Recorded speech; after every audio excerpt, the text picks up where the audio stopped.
Hey everybody, it's Magic Prepper. And at the beginning of the year, I set out to put together a fighting rifle that was very budget oriented. And I wanted it to be good enough to defend somebody during an emergency, but also be extremely affordable. And this rifle, the entire package here, optic, light, sling, and the rifle itself, could be had for under $800 at the time that I ordered all of the components. So I want to share all those components with you along with their price points, why I chose them specifically based on perceived durability and reliability and some other factors as well. And then I also want to tell you about some issues I ran into with this particular rifle and some of the components so that you can be aware of what you might encounter with some of these more affordable products. And this is all built around a Palmetto State Armory Freedom 15 20-inch, and I chose that specifically for some reasons we'll talk about here in a little bit. And throughout the course of this video, I also want to shoot an entire combat loadout, which is 7 full magazines, so 210 rounds, just to demonstrate that the rifle is up and running properly now. And if there's any malfunctions or anything in that period of time, I will share them with you, which they'll all be filmed. So let's get into it, but first I want to go ahead and mention our sponsor for this video. All right, everybody, you like ammo, I like ammo, and that's why this video's sponsor is AmmoSquared. Now, at first I was hesitant about AmmoSquared. I thought having a bunch of ammo stockpiled in some off-site location I can't put my hands on isn't necessarily an idea I'm very comfortable with. I like to bathe in my ammunition from time to time. However, I started to think about AmmoSquared as more of a bank, where I deposit rounds for future use, and it gives me a lot of benefits I don't have from stockpiling ammo here at my home. So, what are those benefits? Well, first off, it allows you to stockpile ammo at a frequency and budget that you're comfortable with. You can set it to be quarterly, monthly, or whatever works best for you with whatever amount you want to put into your account. So you can buy ammunition fractionally. You don't have to buy entire boxes at a time. So if you're on a very tight budget, this allows you to allocate the funds you can afford towards ammunition and then request it to be shipped to you once you're ready for it. So that's a great benefit of AmmoSquared. Another benefit of AmmoSquared is having an off-site storage cache for your stockpile. This allows you to have additional ammunition that's somewhere else in case something bad happens at your current location. Perhaps you have to evacuate because of a natural disaster, and perhaps you lose your ammunition in the process. Now you still have some ammo stored away with AmmoSquared that you can have shipped to your new location at your convenience. So that's definitely a benefit as well, because we don't want to keep all our eggs in one basket. So use the link on my website, magicprepper.com, to check out AmmoSquared. There'll be links in the description as well as in the pinned comment to let them know that Magic Prepper sent you, because I greatly appreciate that support. And a big thanks to AmmoSquared for sponsoring this video. And now let's get back to it. All right, before we get started, let's go ahead and clear the weapon and make sure we're good to go in that regard. Okay, so let's start with the rifle. This rifle started out life as a stripped lower receiver from Palmetto State Armory that I picked up for 50 bucks from my local gun store. That's usually a better deal, because even if you find them cheaper online, you still have to pay for shipping and transfer fees, and it can be more expensive at that point in time. So for $50, it's actually a really good deal. Then I also ordered the Palmetto State Armory 20-inch Freedom 15 rifle kit, which is what the complete upper receiver is that comes with the charging handle and the bolt carrier group, as well as all the lower parts you need to complete the lower receiver. So the lower parts kit, the pistol grip, the A2 stock. So everything here for the rifle was $450. And then if you want to add the price of a magazine, this is a $15 Palmetto State Armory aluminum GI style magazine, which in all honesty has worked very well without any issues. So $465 and you have a functional rifle. Not too bad. Now, why did I choose this particular configuration? Because you could go get a Freedom 15 with a 16-inch barrel and an aluminum handguard with M-lock and everything else, but I wanted to get something that could be good enough for like an SHTF type situation. And betting on some of these more vetted designs, like the M16 style 20-inch uppers that have rifle length gas systems, A2 buffer systems, and have been around for a longer period of time, means that you have a better chance of reliability for the system. You also have a 20-inch barrel, which allows for you to access the full terminal ballistics of the 5.56 NATO cartridge. And when you're building a rifle at this price point, it's very unlikely that you're worried about having a suppressor as well. And so why not just use the extra barrel length to not only give you better terminal ballistics and better performance out of 5.56 NATO, but also give you better overall reliability because of that rifle length gas system, that well-vetted design, And you have a front sight block, which is your gas block being the front sight post, which is pinned to the barrel, which in general creates a better seal and an overall more reliable gas system than a set screw based low profile gas block does. So there's a lot of things going in your favor here when it comes to getting the best reliability you can for the amount of money you're spending. That's why I went with the 20-inch, and I think that logic is reasonable, not to mention it is also a vibe. Now, here's another thing I want to bring up, this plastic clamshell handguard. This whole concept here is kind of like a budget-friendly M16A4. Now, most M16A4s had quad rails, but there were some issued by Colt that had the plastic clamshell as well. And I just wanted to mention that because I know cloners were freaking out right then. But the plastic clamshell is actually not a bad thing to use, especially for someone who's only worried about getting something up and running and on a budget. It does a great job of protecting your hands from heat, and it doesn't allow the rifle to get overly hot too quickly, and it remains very lightweight. And another consideration I want you to make is that when you do buy those very inexpensive Freedom 15 16-inch uppers that have aluminum handguards, that have M-lock and everything else that we generally want in a modern rifle, you are getting the cheapest possible handguard on the planet because it's the same exact price point as the plastic clamshell handguard.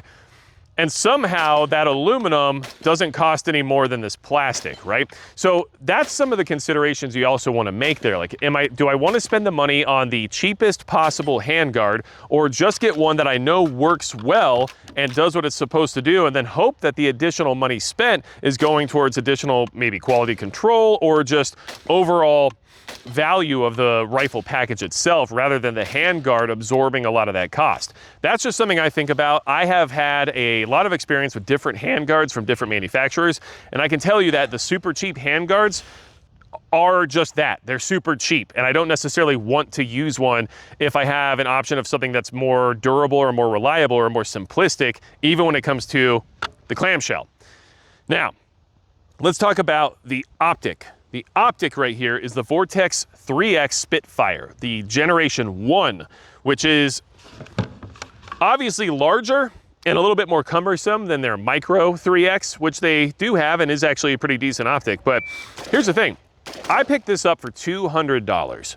Now, I see them on sale from time to time right in that price range, and they're still available at that $200 mark just about.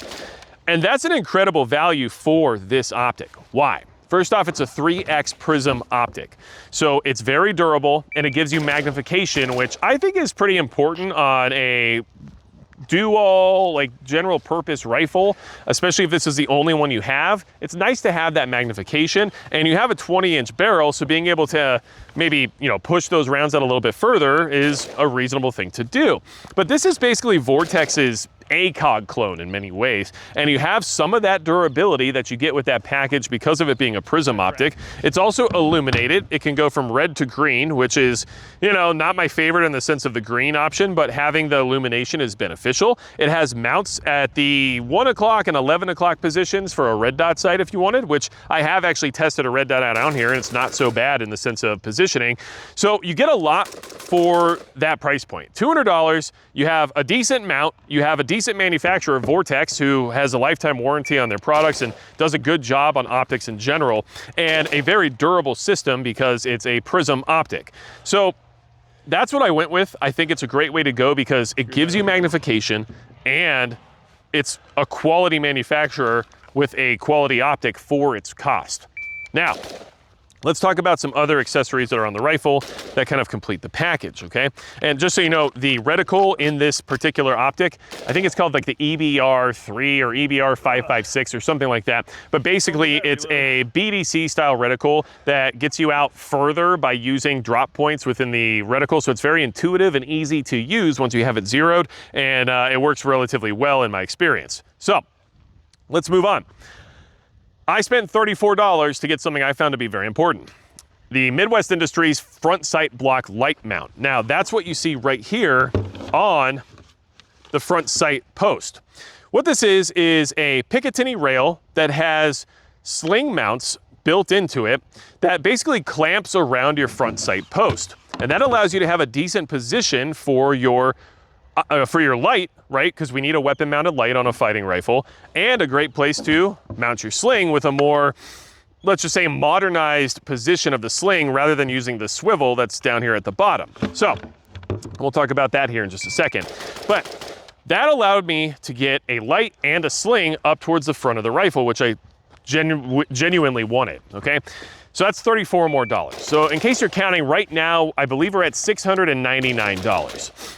Not so bad, not so bad. Now let's move into the other final pieces of the puzzle here. We have the Blue Force Gear stock adapter. Now what that does is allows you to mount a sling to like the top of the stock rather than using the bottom sling mount. And this allows you to carry the rifle in a more modern carry style like you would with most other AR-15s. So I found that to be useful, and it's $20, but it allows you to use a sling in a much more comfortable and a little bit more, you know, modernized way. So I thought it was an important purchase, and for $20, I don't think you can go wrong, especially because the sling itself was actually less expensive than the adapter. The sling I'm using is a Strike Industries S3 light sling. Now, this Strike Industries sling is actually pretty good for how cheap it was. It was $18, okay? So for 18 bucks, you have a sling that has a little bit of minimal padding, which I enjoy having a little bit of padding, but especially when it's not super thick or rigid, it's really nice, which this isn't. And then it has a quick adjust, just like you would with most other modern slings. It's got 1-inch webbing where it connects to your swivels, and it's generally good sling. I have nothing bad to say about it for $18. Like, that's ridiculous how cheap it is for how decent the sling really is. So I like the Strike Industries sling quite a bit, the S3 light sling, and I might buy a few more of these because of their price point and the fact that it's been generally good to go, like no issues at all, and it's quick adjust just like I like, and it does everything I want a sling to do. So this is a good sling, in all honesty, especially at that price point. So that's another $18. And like I said, the Blue Force Gear A1, A2 stock adapter back here, it's $20. So your total sling package now, you know, as long as you have the QD sling swivels, is $38. And if you add the swivels, I mean, generally you can get those for anywhere between, you know, around $10 a piece, depending on who you buy them from. But you only need one because you have the connection point back here on the A2 stock adapter.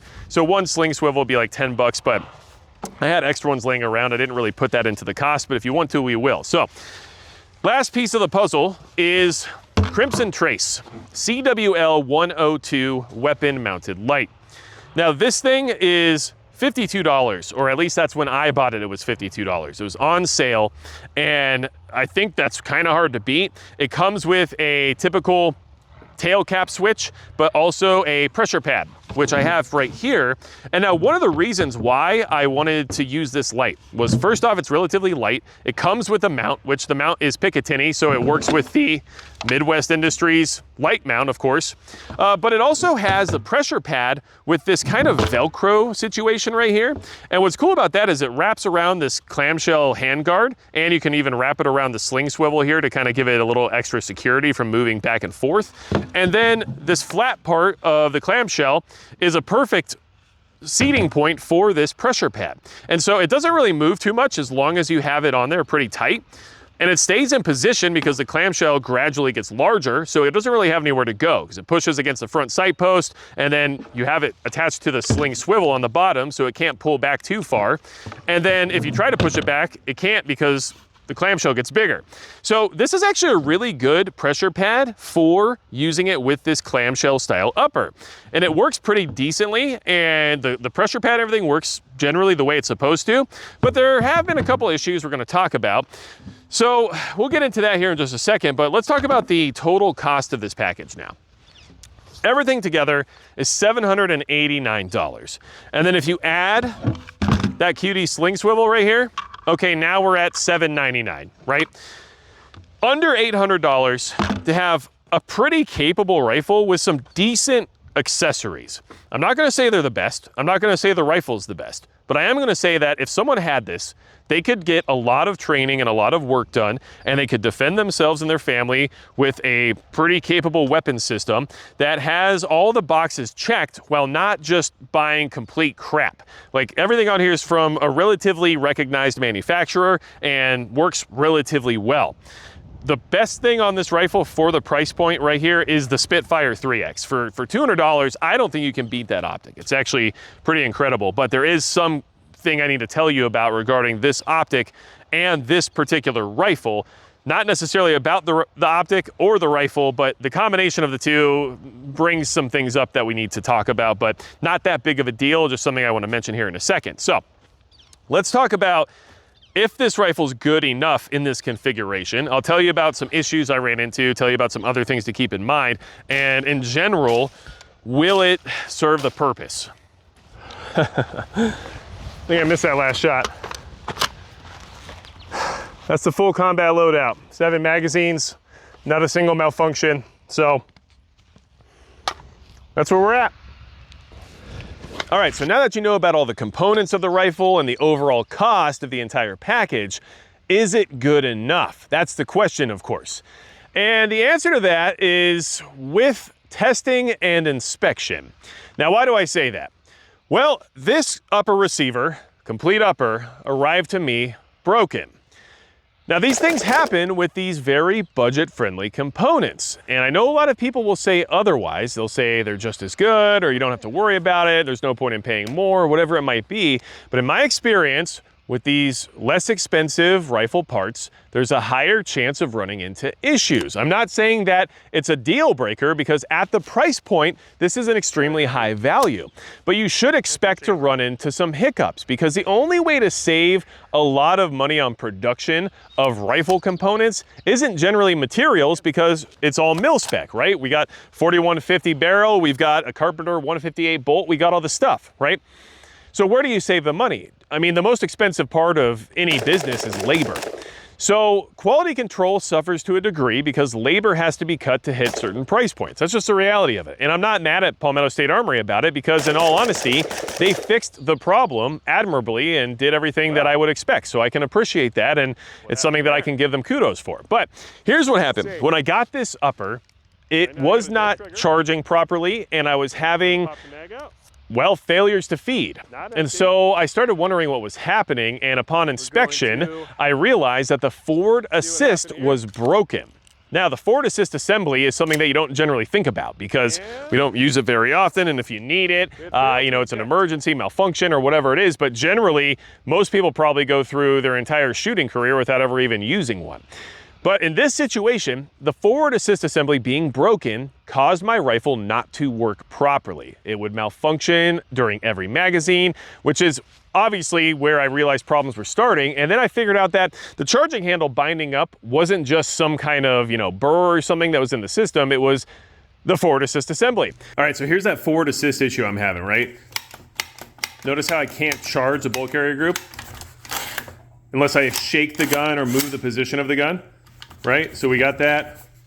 See how it doesn't move all the time? And how it's getting stuck? See how it gets stuck?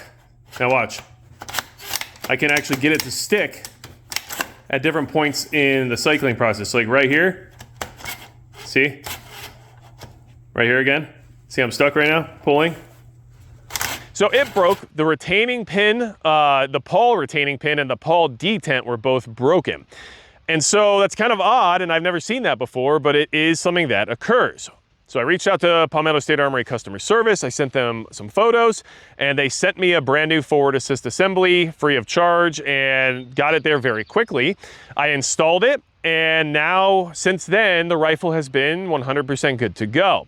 But I did have that initial hiccup. So a couple takeaways there. First off, if you're gonna buy something that's very budget friendly, you have to vet it. You have to get out and shoot it, you have to inspect it. And you know, that's something I should have caught before I even shot the rifle. But like I said, I thought there was maybe just some sort of burr or something in the system that was kind of causing the charging handle to bind a little bit. And at different angles, it wouldn't bind at all. So I just thought there was something weird going on that might work itself out. But in reality, it was because of a broken component. And PSA did everything you would expect, and that was good on them, and I appreciate them for that. So that's a good thing to keep in mind if you're buying something like this from them. But the other thing is that I have the ability to build ARs. You know, I have all the tools, all the, you know, components you need for your workbench in order to make it easy to do. If this is your first rifle and you're on an extreme budget, you might not have all the tools and everything required to do something like install a forward assist assembly. So that's another consideration to make when you're buying something that's more affordable. Do you have a little bit of budget left over to acquire some tools in the process in case you do have to work on something? And I think it's a good idea to have those tools on hand. And I think we should all be able to repair and maintain our weapon systems, especially if there's ever a long-term SHTF type scenario. But I understand at the same time that people are buying these things with the anticipation they're just going to work correctly. And if I didn't have the know-how or the tools to fix that forward assist assembly on my own, I might have had to send the rifle all the way back to Palmetto State Armory to have them do the work for me, which then delays your ability to use it and makes it so you don't have the ability to defend yourself in that meantime. So those are all considerations. I don't think that makes this a deal breaker by any means, but it's just the reality of the situation that everybody should be able to admit is something you might want to anticipate, rather than pretending like $450 rifles are just as good as $1,500 rifles just because they're the same thing. That's just not the reality of it, at least in my experience. But I do appreciate Palmetto State Armory standing behind their product and taking care of me appropriately. Now, another thing that I wanted to bring up is that the Crimson Trace CWL-102, it might be the most questionable component on this rifle, and that's because it's a very inexpensive weapon light. But I'll give you some caveats there. One, it's cheap, but your weapon light is good to have and kind of a requirement, right? In case something bad happens at night, you need to be able to see what you're shooting at. But it's also not something that you're gonna use all of the time. So, you know, you can kind of look at it as like saving some money there is maybe not the worst thing as long as everything works the way it's supposed to. And right now, this works the way it's supposed to. But recently, after a high round count session with this particular rifle, the Crimson Trace CWL-102 stopped turning on. So I went back into the workshop and I took the battery out, and then I put the battery back in and then reinstalled the end cap, and it worked again. So I don't know if something got loose when it came to connection or anything like that, but since then it has been fine. So I will keep an eye on it, but it's just one of those things where these lower quality products can sometimes glitch out, and if you needed it in that moment where it decided to glitch out, well, that's problematic. So I'm gonna keep testing it, but as of now, since I reinstalled the tail cap and everything else, it's been good to go. I just have to keep an eye on it now, right? Okay, but it was also $52, so there's that, and it really does have just like the best possible setup for a pressure pad on a clamshell style handguard, right? All right, quick note, the Crimson Trace CWL-102 stopped working again after that long string of fire doing the combat loadout. I hit it because it wasn't working, and now it works again. So there's some kind of a connection issue. Now, I don't know if this would happen to every model that's out there, but it'd be hard for me to recommend this light at this point in time, but maybe I'll warranty it and see what happens. Regardless, it's only 50 bucks, so it might be worth trying and then just returning if it's not gonna do what it's supposed to do. But that's something I've ran into twice now, and I wanted to make sure you were aware of it. Of course, if you're really wanting a good light and you don't wanna spend a lot of money, the best option is always Streamlight, but that gets you into the $100 price point, whereas this one's at 50. So just wanted to bring that up, and this one's pressure pad works really well for this setup, which is one of the reasons why I liked it, but it has to work. So just wanted to make sure you were aware of that. Back to the video. The last thing I want to bring up is that the Spitfire, the Vortex 3X Spitfire, which is, by the way, a really good optic. Like, it's pretty solid. I'm not angry about it at all. I like it quite a bit. On this particular rifle, and quick side note, this optic was the first optic I ever owned on an AR-15 back when I lived in California and I had a featureless monstrosity. But this was the first optic I ever bought. And then I bought another one now here in 2025 because of the price point, and they're just generally decent optics, right? So just kind of wanted to side note that it's finally back in rotation, I guess. But this optic on this particular rifle is maybe not the most efficient, and that's only because of one reason: the eye relief. The eye relief on this optic isn't super great for running an A2 style stock. It's a little bit short, and this is as far back as you can get this optic to go on this mount. And unfortunately, this mount is proprietary. So the only other manufacturer that makes a mount for this is American Defense Manufacturing, but it doesn't do anything to move the optic further back. It just makes it quick detach. So you don't really have any options. It's still doable. Like, I can still make it work. But I also try to keep in mind that I'm 6'3" and I have a really long neck. So it's possible for someone else that this eye relief might not cut it with this A2 style stock. So I just wanted to bring that up and mention it in case anybody was thinking about this particular setup and then was disappointed that the eye relief just didn't really work for them. But that's the only issue with that optic. Otherwise, it's been 100%, and it's just a pretty good optic for $200. Like, I just don't think you can beat it.